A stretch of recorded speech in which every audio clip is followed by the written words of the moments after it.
신문을 볼 때 뭘 어떻게 보고 일을 할 때 어떻게 하면 그 좀 정리를 좀 짧은 시간 내에 잘할 수 있느냐 이거를 보는 건데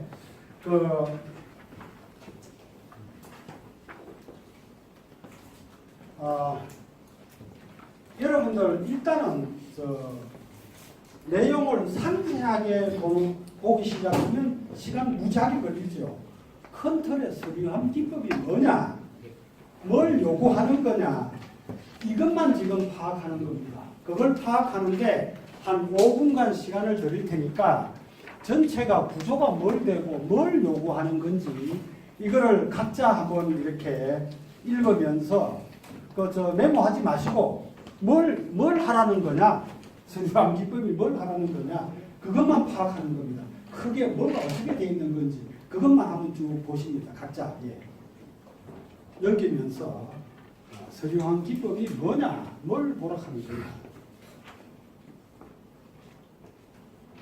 아마 이거 전에 언제 한번 1시간 주고 한번 각자 해보라 했더니 다들 그냥 나가 떨어지더라고요. 그래서 그렇게 안 하고 어떻게 할 생각이냐면 도대체 서류함 기법이 뭐냐. 여러분들 미결 서류가 서류함에 몇 개가 올라가 있습니다. 여기 과제가 6개인가 있죠. 6개 과제가 올라와 있습니다. 근데 내가 2시간 후에 나가야 돼. 사무관으로서 내가 이거를 직접 할 것도 있고 그 다음에 우선순위 봐가면서 뭔가 조치를 해놓고 나가야 되는데 그 짧은 시간 동안에 뭘 어떻게 해놓고 나가야 될 거냐 하는 거를 주어지는데 이게 그래서 여러분들은 이게 이제 뭐에 질리느냐 하면 이 용어에 익숙하지 않아가지고 읽어도 무슨 소리인지 모르겠다 이래 될 가능성이 있기 때문에 나중에 실전에 들어가면 여러분들이 이런 비슷한 상황이 옵니다. 용어에 그런데 용어 설명은 밑에 나와 있는데 평상시 내가 용어에 대해서 신경을 안 써놓으면 그게 읽어도 밑에 줄 읽어봐도 안 들어와요. 그래서 지금부터 여러분들께서는 여러분들 역량 개발을 위해서라도 신문에 나오는 많은 DTI나 어떤 그런 용어가 나오면 흘리지 말고 용어 적어놓고 그 다음에 네이버나 구글에 설명된 거를 메모해버려 해야 된다. 그러면 읽는 게 무지하게 빨라지고 문서 보는 게 빨라집니다. 그게 안 되면 앞으로 위로 올라가도 업무 성과를 내기가 어렵다는 거죠.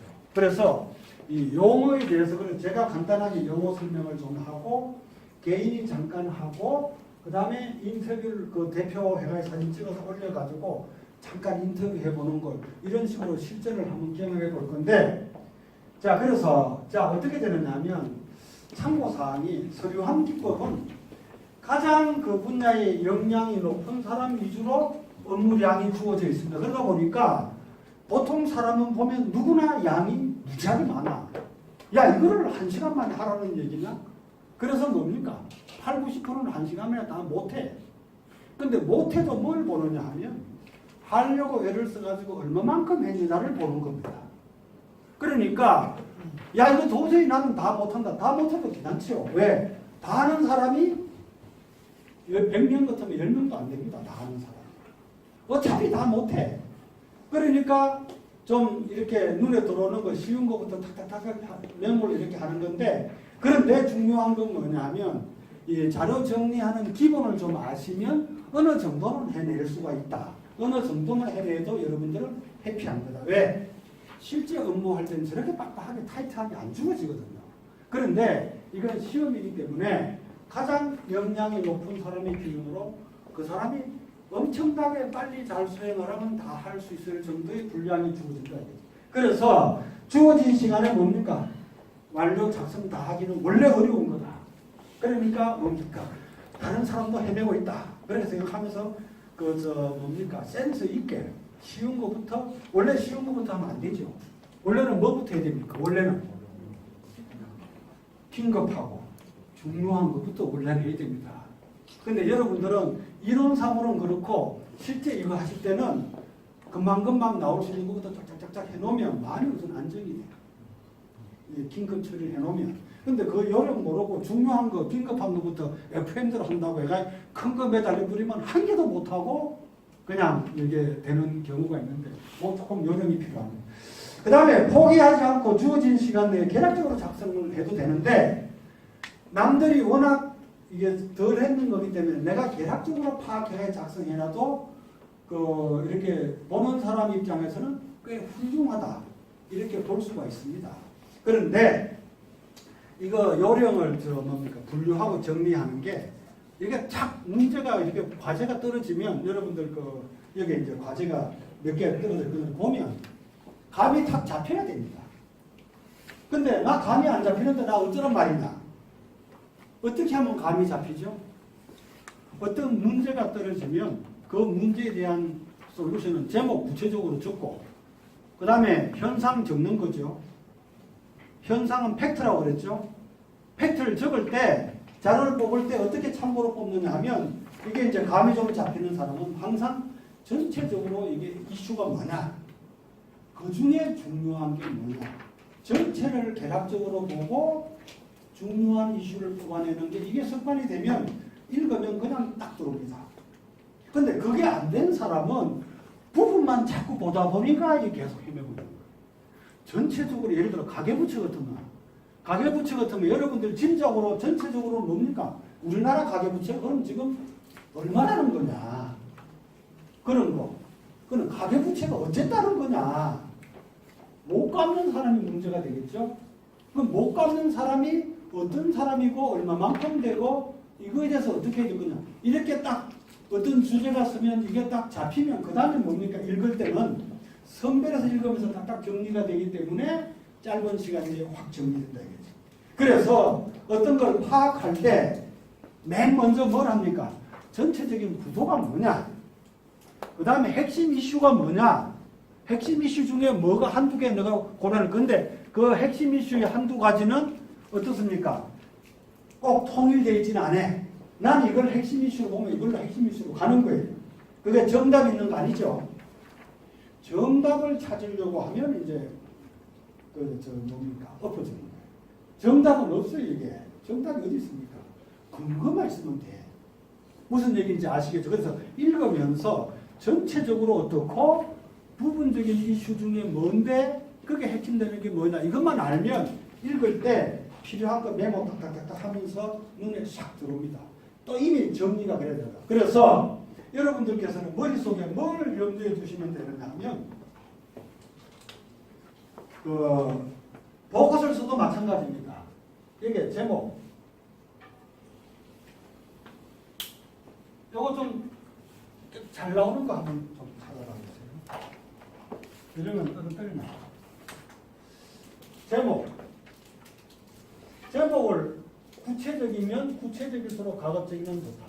제목을 막연하게 적으면 나중에 평가하는 우리 같은 사람이 이게 막연하게 적었다 해가 점수가 크게 감점이 됩니다. 감점이 됩니다. 제목은 좀 구체적으로 제목 보면 뭔지 알게. 그러면 내가 적어 나갈 때 뭡니까? 이 핵심을 바로바로 잡아 나갑니다. 그 다음에 이 제목에 맞는 뭐죠? 현상. 이게는 뭡니까? 이게 관련되는 거. 팩트죠. 팩트는 두 가지죠. 전체는 어떻고 부분. 부분도 그냥 부분이 아니죠. 그냥 부분이 아니고 뭡니까? 이슈가 되는 거. 그 이슈 되는 건 여기에 뭐가 이슈가 되니까 뭘 지금 이렇게 거론한 거예요. 그죠? 이걸 잡으면서 딱딱딱딱 나가면 데이터 정리하는 게 엄청 쉽습니다. 근데 이런 요령을 모르면 지역적인데 헤매가지고 뭐 데이터 보느라고 시간 보내고 이래 뿌리면 안 들어오는데 이게 좀 되면 50분이면 좀 많이 시간이 그렇게 부족하지는 않습니다. 자, 그 다음에 현상 다음에 나오는 게 뭐죠? 문제점이죠. 근데 현상과 문제점을 나는 같이 적겠다. 괜찮습니다. 왜 그런가 하면 분리하기가 만만찮을 때는 현상과 문제점 하세요. 그럴 때 여러분들은 알고 적어야 돼. 이래 데이터화돼가 예를 들어 가계부채가 어디 신문에 나오는 이 신문은 뭐라고 봐야 되냐 하면 여기 있는 자료는 누군가가 내 밑에 있는 팀원이 주무관이 내가 좀 작성할 수 있도록 자료를 만들어 놓은 거라고 보면 이제 찾아놓은 거고. 그러면 그게 봤더니 가계부채가 2018년 4월 언제까지 1,500조 원이라고 하더라. 그러면 전체적으로 그런 자료만 먼저 적는 거예요. 총괄되는 자료. 그래서 이게 팩트를 갖고 문제점은 이게 가계부채를 제때 못 갚는 게 문제가 좀 되고 가계부채 문제점은 이게 벌써 두 가지로 됩니다. 제때 못 갚는 거. 그렇게 갚는 거 이게 뭡니까? 이게 불능 사태가 많이 와버리면 경제가 주저앉죠. 또 그 다음에 두 번째는 뭡니까? 이걸로 투기로 가는 거. 이 두 가지가 문제가 되기 때문에 가계부채하면 여러분들이 언론에 신문을 많이 읽으면 벌써 문제점은 이렇게 신문 많이 읽은 사람은 이게 잡힙니다. 이게 잡혀야 그 다음에 뭡니까? 읽어도 필요한 것만 딱딱딱. 여러분들 사실은 그 기한할 때 어떤 기한의 과제가 떨어지면 벌써 몇 가지 현황과 문제점은 자료 좀 찾으면서 머리에 좀 잡히죠. 그죠? 똑같습니다. 그래서 머릿속에 제목, 구체적으로, 현상, 문제점은 글로벌 문제점, 그 다음에 특별하게 투기 잡히는 거, 요 몇 가지. 요것만 딱 잡고, 그 다음에 이제 해결책. 해결책도 여기 원래 신문에 다 나와 있습니다.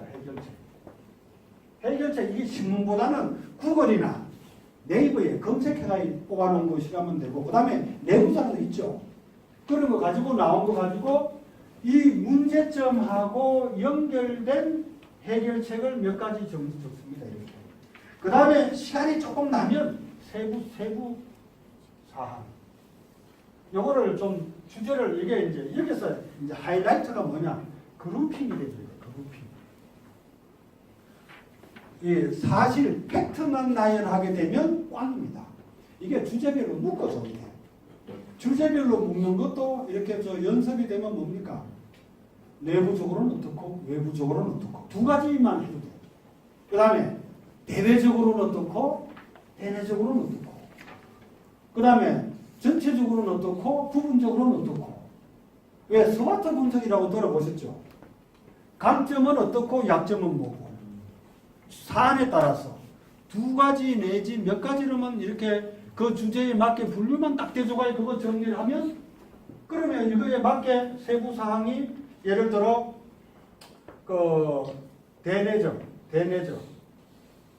어쩌고 저쩌고 대외적 어쩌고 저쩌고 아니면 단기적 단기 장기가 많습니다. 중장기.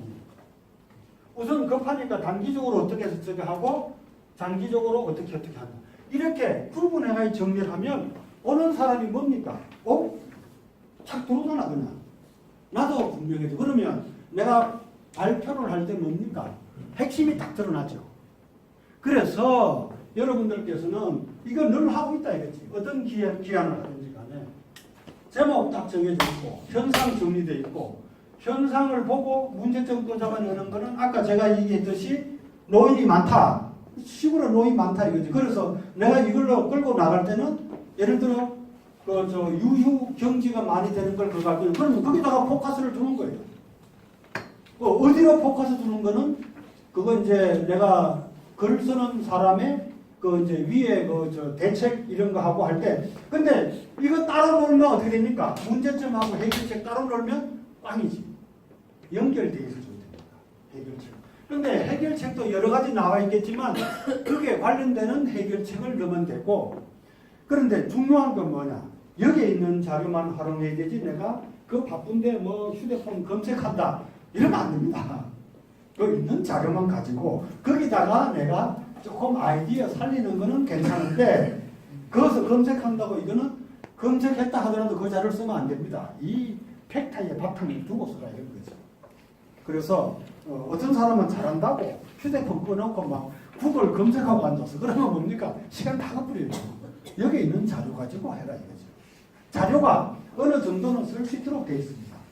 그래서 덜 해도 무방하다. 왜? 어차피 누구도 달을 못합니다. 그렇게. 물론 나중에 탁월한 사람은 잘하는 사람이 있겠죠. 홍보실에 근무했다. 이런 분들은 이게 아주 빠릅니다. 읽는 게 빨라요. 읽어드리는 게. 자, 그래서 이렇게 하고 그다음에 이제 신속한 업무 내용 파악하기 위해서는 어떻게 해야 되느냐. 여러분들께서 뭐가 주제로 이게 떨어질지 모른다. 이거지. 절대 뭡니까? 국토부의 사례 가지고는 안 한다 이거지. 왜? 평가의 형평성 때문에 아마 그거 나올 가능성이 그거 나온다 그러면 완전히 공통적인 주제를 만들었을 땐 가능합니다. 완전히 누가 봐도 형평성이 문제가 아닐 땐 가능한데 그거는 거의 못 만들어냅니다. 그렇기 때문에 대개 교육이나 부동산이나 뭐 좀 일반적인 보편적인 그 누구도 특별히 득보지 않는 그런 주제로 이제 한다 이거지. 그리고 그 다음에 이제 분류 기준은 뭡니까? 이런 건 적어져 있어. 내부, 외부, 거시, 미시, 아까 또 여기서 뭡니까? 단기, 장기. 이렇게만 구분해 놔도 나중에 그 데이터 정리한 게 훌륭하다 그런 겁니다. 근데 저런 걸 안 해놓으면 사실만 많이 내놓으면 보고서 정리할 줄 모른다. 그리고 내가 혹시 프레젠테이션 발표한다 그러면 내가 헷갈려. 그룹핑이 안 되기 때문에. 그래서 문제점하고 세부적인 해결책이나 이런 거를 어떻게 그룹핑할 거냐 하는 거는 그 몇 가지는 여러분들 염두에 두시면 별로 어려울 거 없습니다. 단기, 장기, 외부, 내부, 그 다음에 대내, 그 다음에 뭐 이렇게 몇 가지 두 가지 팩터만 이렇게 분류해도 훌륭하다 이거죠. 그렇게 그걸 하시고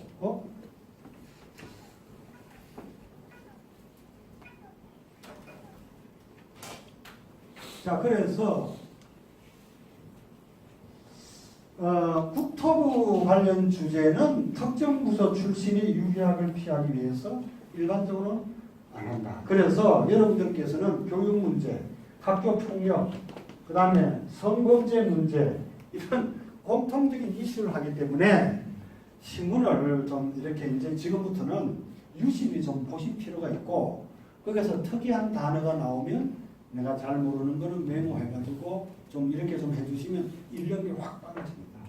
사실은 용어에 되게 이렇게 질려버리는데 그래서 이 신문 사설이나 글읽기를 조금 좋아할 필요가 있다. 그 다음에 이제 가상의 자치단체 가지고 하는 경우도 간혹 있습니다. 자, 그래서 서류함 기법이 뭐냐 하면 보통 1시간 내지 어떤 때는 한 2시간 주제를 어려운 주제 같으면 한 2시간 주는데 2시간짜리는 너무 힘들죠. 그래서 보통 1시간 그걸로 분량으로 좀 줍니다. 그런데 내용을 논술 쓰듯이 안 하죠. 논술 쓰듯이 하면 읽는 사람이 짜증나죠. 개조식으로 한다는 건 뭡니까? 좀 구체적인 목차같이 개조식으로 작성을 하고 그 다음에 이제 요구하는 게 정책기획 과제 같은 거는 A4 용지 한 줄 쪽. 근데 그 자리에서 작성하셔도 됩니다. 그냥. 워드 쳐셔도 되는데 그 자리 작성하는 게 훨씬 초안 잡아야 한다고 쓰시면 되죠. 그렇게 초안 잡을 때는 개발세발 이렇게 그룹핑하면서 아이디어 연결하면서 적고 그 다음에 옮겨 적으시면 끝나는 건데 어떤 때는 저거 뭡니까 타이핑 치락하는 데도 있습니다. 글씨 무지하게 못 쓰는 사람들을 간혹 이때 보니까 못 알아볼 정도 같으면 어떻게 됩니까? 글씨 연습하셔야 돼. 또박또박 쓰시면 됩니다. 읽기 좋게. 어떤 사람은 막 흘려 써가지고 뭘 썼는지 읽지 말아라 하는 거하고 똑같지요. 그래서 그 다음에 이제 소과제는 뭡니까? 이 조치사항을 A4 용지 한쪽 이내. 근데 한쪽에서도 반 페이지 정도 들어갑니다. 나 이렇게 처리해가지고 이런 조치를 하게 했습니다. 이걸로 끝나기 때문에. 근데 이 A4 용지 아낀다고 이걸 같이 결합해가 쓰면 됩니까? 안 씁니까? 주제가 달라지면 용지를 바꿔 써라. 제목 적고 이렇게 용지를 바꿔 쓰는 게 좋다. 자, 여기까지 하고 나는 지금 설명했는 거에 대해서 이런 점은 무슨 얘기인지 잘 모르겠다. 그리고 인터뷰는 이거 썼는 거를 보고 이제 평가하는 사람이 내용을 검토해가 무슨 근거입니까? 질문을 할 수가 있는데 이거는 뭐 여기는 안 한다고 그랬으니까 오히려 편안하게 생각하시면 될 것 같고 하여튼 그런 겁니다. 자, 요거 서류함 기법에 대해서 궁금한 거 있으면 질문을 한번 해보세요. 나 이해가 잘 안 난다. 혹시 궁금한 게 있습니까? 제가 워낙 설명을 잘해가지고 궁금한 게 별로 없어 보이시네요. 자, 그러면 이제 첫 번째 페이지를 한번 펴봅니다. 맨 첫 번째.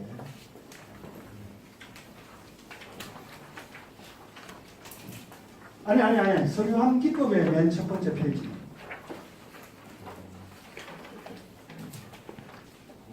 자, 이런 내용이 나오죠.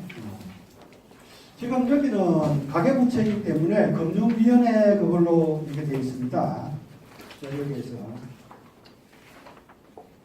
네, 배경 상황. 자, 오늘 2018년 4월 18일 오늘 날짜 수요일인데 오후 4시입니다. 기아는 금융위원회 금융정책가로 부임한 이명석 사무관이며 잠시 후 5시에 2주간 해외 출장을 위해서 공항으로 출발해야 하며 항상 상황 긴급하게 주어집니다. 출장 중 업무 공백이 발생하지 않도록 처리해야 할 업무가 몇 가지 쌓여 있다. 1시간 이내에 과장님께 보고할 가계부채 구조 개선 대책. 이 제목은 중요한 거죠. 과장한테 보고할 이 제목. 이거에 관한 기획안을 마무리하는 등 현재 추진해야 될 업무에 대해서 문서로 조치를 해놓고 던질 건 던져놓고 메일 보낼 건 보내놓고 가야 된다. 이런 얘기죠. 그래서 여기까지는 뭐 별 이상 없을 겁니다. 자, 그런데 여러분들께서 교재 거기에 자, 요 달력이 나와 있죠. 그죠? 달력 보면 오늘 18일 날짜 해외 출장 19일 날 가가지고 27일 날 오네요. 그죠? 그래서 5월 2일 날 가계부채 대책 검토 회의가 있고 이건 누가 한다는 겁니까? 뒤에 읽어보면 나오겠지만 내부적인 검토 회의를 한다 이거죠. 그 다음에 이제 가계부채 대책 자료 나온 거 가지고 홍보를 한다. 홍보를 어떻게 할 거냐? 이거 주관을 좀 신경을 써야 되고, 그 다음에 금융정책학회의 심포지움 발표 의뢰가 왔는데 이걸 내가 어떻게 처리해야 될 거냐 이런 게 나와 있습니다. 자, 그래서 읽으면서 어려운 용어 나오는 거는 돌아가면서 이제 제가 설명을 좀 하고 우리가 이제 작성을 해보는 걸로 갈 거니까 몇 페이지입니까? 200됐습니다. 271페이지. 이 내용에 대해서는 이제 한번 읽어주시기 바랍니다. 올려주셨습니다. 같이 한번 보겠습니다. 예.